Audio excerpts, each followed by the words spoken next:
శ్రీమన్నారాయణ షణ్మత స్థాపనాచార్యులు శంకరాచార్యులు అని చెబుతారు. మరి ఆ సన్మతాలలో శ్రీ వైష్ణవం లేదా? వైష్ణవం కూడా ఉన్నది కదా. కానీ ఇదే మాట చెప్తున్నటువంటి కొంతమంది మహామేధావులు మళ్ళీ అప్పటికప్పుడే రామానుజుల వారి దగ్గర నుంచే వైష్ణవం పుట్టింది, అంతకుముందు వైష్ణవమే లేదు అంటూ రకరకాల మాటలు చెబుతూ ఉంటారు.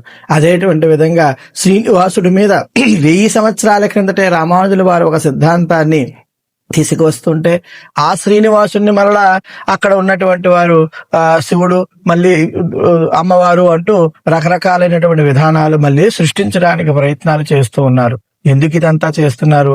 ఎందుకు ఒక పక్క జీయర్ స్వామి వారికి శివద్వేషం ఉంది అని ప్రకటన చేస్తూ ఏదో తెలియనిది ఇదిగో ఈ విధంగా ఊర్ధ్వపుండ్రం ధరించి కల్పిస్తున్నటువంటి వ్యక్తిని సమాజంలో ఉన్న కొంతమంది ద్వేషించే విధంగా ఒక కుట్ర జరుగుతూ ఉన్నది.